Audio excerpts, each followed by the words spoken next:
This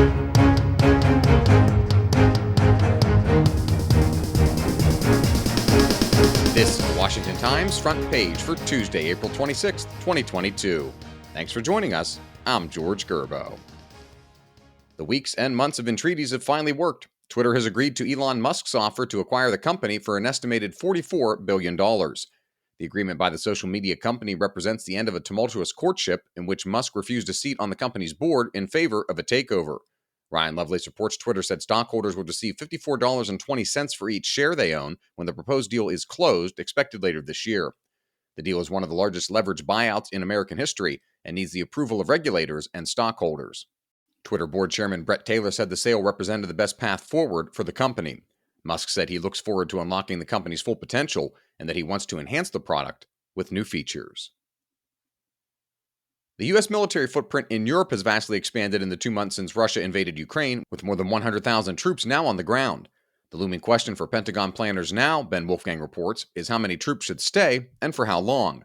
Inside the Pentagon and in national security circles, the questions center on whether the United States should dramatically increase the number of troops permanently stationed across Europe or ramp up rotational deployments of service members on missions that typically last less than a year. Joint Chiefs of Staff Chairman General Mark Milley recently told Congress he favors the construction of permanent bases in Eastern Europe, but wants to staff those facilities primarily with rotational troops. Those deployments are less costly, mainly because the troops' families usually remain stateside. Proponents of more permanent deployment say that rotating troops aren't a strong enough show of force to change Russian President Vladimir Putin's cost-benefit analysis for his actions in Europe. Speaking of Russia, online video showing a Chinese jet crash over the weekend reveals that the Chinese Air Force is receiving flight training from Russian instructors. Bill Gertz reports the Russian military assistance was shown in the aftermath of a crash of a 2-seat supersonic jet trainer on Saturday. Local residents recorded the crash scene and posted the footage online. Chinese social media described one of the pilots as a Russian flight instructor. A Chinese dissident source said Russian flight instructors have been training Chinese pilots for at least a year. Russian military instructors also train Chinese pilots in conducting aircraft carrier landings. A reminder that you can read all these stories at WashingtonTimes.com/front page. You can also find all of our podcasts at WashingtonTimes.com/podcasts.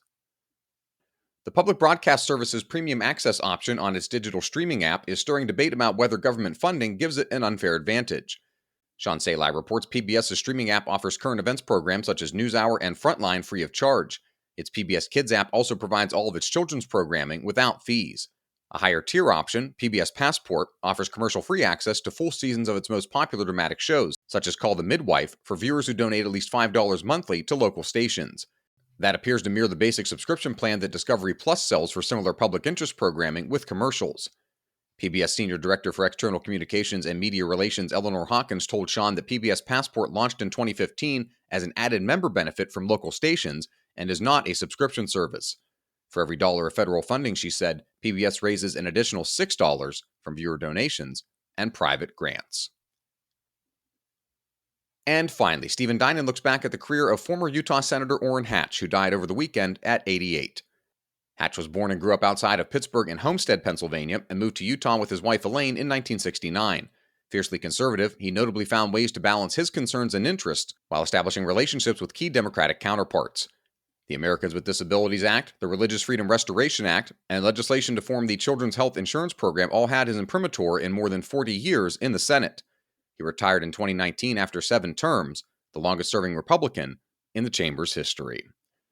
Find all of today's front page stories at WashingtonTimes.com/front page or on the Washington Times app, and find us on any major podcast platform. Just search Washington Times in your favorite podcast app.